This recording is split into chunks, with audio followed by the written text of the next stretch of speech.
बिलावल भुट्टो, आप ये सोचिए कि आपकी अम्मा को भी आतंकवादियों ने मारा और आप उर्दू ठीक से नहीं बोल पाते और खून और नदी की बात करते हैं। ये हिंदुस्तान है, सिर्फ चंपारण अगर उधर चले जाए तो पाकिस्तान का नक्शा भारत से देश से उड़ जाएगा। आप देख रहे हैं लाइव बिहार, मैं हूं आपके साथ असलम अब्बास। ऑपरेशन सिंदूर की कामयाबी के बाद देश में सभी पार्टियों के नेताओं की प्रतिक्रिया आ रही है। इसी बीच MIM के प्रवक्ता आदिल हसन आज़ाद ने पाकिस्तान को मुंहतोड़ जवाब देते हुए कितना कुछ बिलावल भुट्टो को सुनाया था, उस वीडियो के बारे में आपको हम बताने जा रहे हैं। दरअसल एक भाषण में बिलावल भुट्टो ने कहा था कि अगर कुछ हुई तो खून की नदियां बहा देंगे, और ये बयान बिलावल भुट्टो उस समय दिए थे जब सिंधु नदी की चर्चाएं हो रही थी।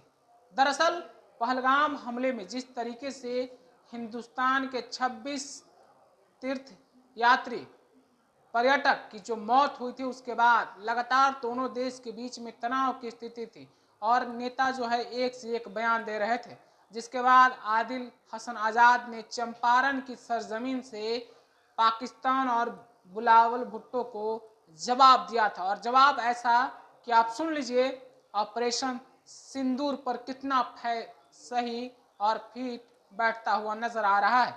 बिलावल भुट्टो, आप ये सोचिए कि आपकी अम्मा को भी आतंकवादियों ने मारा और आप उर्दू ठीक से नहीं बोल पाते और खून और नदी की बात करते हैं। ये हिंदुस्तान है, सिर्फ चंपारण अगर उधर चले जाए तो पाकिस्तान का नक्शा भारत से देश से उड़ जाएगा। ये चंपारण इतनी बड़ी धरती है, इसने बैरिस्टर मोहनदास करमचंद गांधी को महात्मा गांधी बना दिया।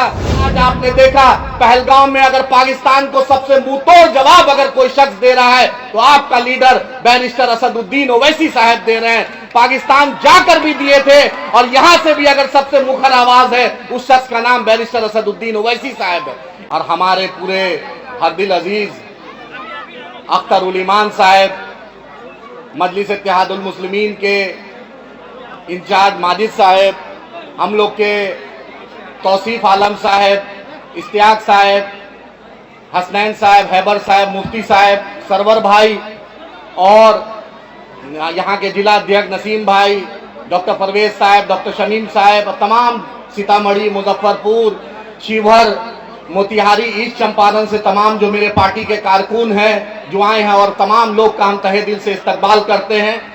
1920 में एक शख्स मोहनदास करमचंद गांधी, यही चंपारण की सरजमी है, इतनी पावन धरती है, इतनी मुकद्दस सरजमी है कि आपने मोहनदास करमचंद गांधी को महात्मा गांधी बनाकर भेजा। उस बैरिस्टर को आपने महात्मा का लक़ब दिया।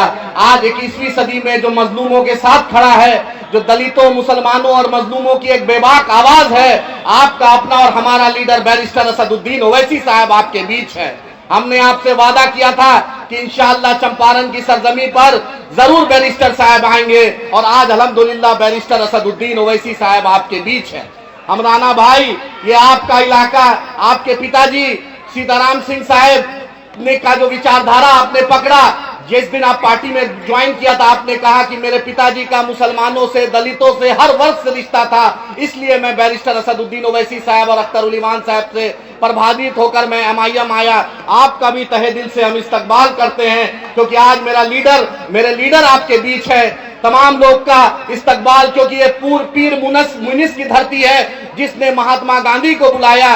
ये बत्तख अंसारी साहब की धरती है जो महात्मा गांधी जी को जहर दे रहा था, अगर किसी ने बचाया तो वो बत्तख अंसारी साहब बनाए। ये बहुत ही मुकद्दस सरजमी है। हम सीमांचल से चलकर मिथिलांचल आए, मिथिलांचल से चलकर अब चंपारण की सरजमी आए, उसके बाद इंशाअल्लाह तिरुत होते हुए हम पाटलिपुत्रा यानी पटना की सरजमी पर विधानसभा में पटना के गांधी मैदान में मजलिस इत्तेहादुल मुस्लिमीन का झंडा बुलंद करेंगे इंशाअल्लाह ताला। ये आपकी पार्टी है, ये आपका झंडा है, ये आपके लीडर बैरिस्टर असदुद्दीन ओवैसी साहब हैं। आप देखते हैं कि पार्लियामेंट में ऐसा कोई मुद्दा नहीं होता जिसमें बैरिस्टर असदुद्दीन ओवैसी साहब ट्रिपल तलाक का मामला हो, 370 का मामला हो, धारा आपके साथ नाइंसाफी 341 का मुद्दा हो, और आज आपने देखा पहलगाम में अगर पाकिस्तान को सबसे मुंहतोड़ जवाब अगर कोई शख्स दे रहा है तो आपका लीडर बैरिस्टर असदुद्दीन ओवैसी साहब दे रहे हैं। पाकिस्तान जाकर भी दिए थे, और यहां से भी अगर सबसे मुखर आवाज है उस शख्स का नाम बैरिस्टर असदुद्दीन ओवैसी साहब है। इस मंच के माध्यम से हम बोल देना चाहते हैं, अरे पाकिस्तान जब एक सुई की आप फैक्ट्री नहीं खोल रहे हैं और आप हिंदुस्तान की तरफ देख रहे हैं। बिलावल भुट्टो, आप ये सोचिए कि आपकी अम्मा को भी आतंकवादियों ने मारा और आप उर्दू ठीक से नहीं बोल पाते और खून और नदी की बात करते हैं। ये हिंदुस्तान है, सिर्फ चंपारण अगर उधर चले जाए तो पाकिस्तान का नक्शा भारत से देश से उड़ जाएगा। ये चंपारण इतनी बड़ी धरती है, इसने बैरिस्टर मोहनदास करमचंद गांधी को महात्मा गांधी बना दिया। पूरी दुनिया में ऐसा कोई जगह नहीं जहां पर महात्मा गांधी की इज्जत नहीं।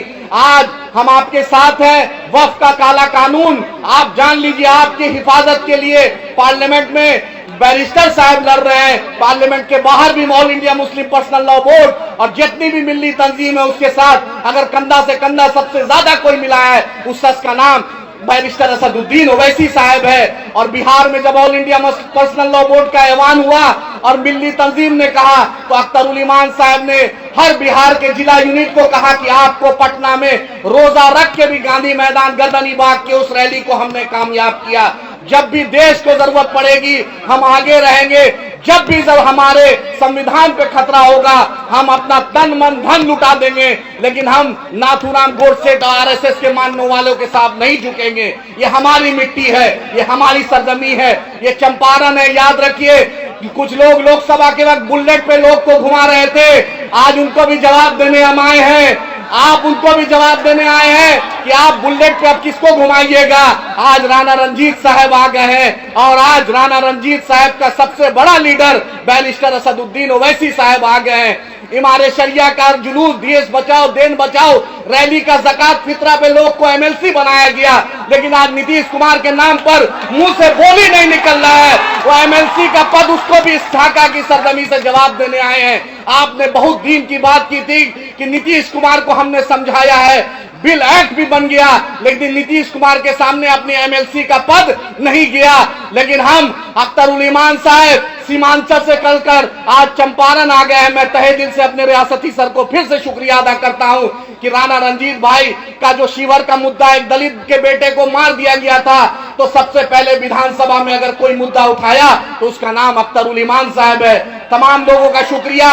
अपने लीडर को मजबूत कीजिए, अपने झंडे को मजबूत कीजिए, अपनी जमात को मजबूत कीजिए। जय भीम, जय मीम, पीर मुनिस की धरती जिंदाबाद, बख्तक अंसारी की सरजमी जिंदाबाद, चंपारण की सरजमी जिंदाबाद, बैरिस्टर असदुद्दीन ओवैसी साहब, अख्तरुल ईमान साहब जिंदाबाद। तो अभी आपने आदिल हसन आजाद को सुना है, एमआईएम के प्रवक्ता हैं, किस तरीके से उन्होंने पाकिस्तान को लताड़ लगाई। उनका साफ साफ कहना है, बिलावल भुट्टो को चुनौती दी और साफ साफ उन्होंने कहा कि तुम्हारी अम्मा को भी आतंकवादियों ने ही मारा था और तुम्हारे नापाक मंसूबे हिंदुस्तान में कभी भी सफल नहीं होंगे। और जो आप चिल्ला रहे हैं, जो आप बातें कर रहे हैं, उसका मुंहतोड़ जवाब दिया जाएगा।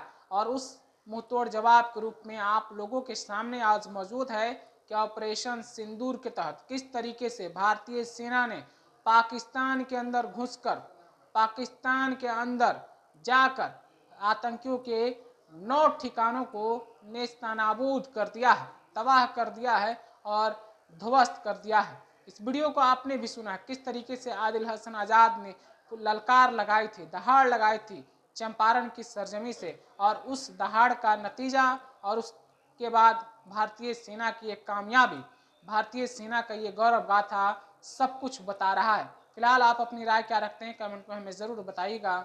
आपका बहुत बहुत शुक्रिया।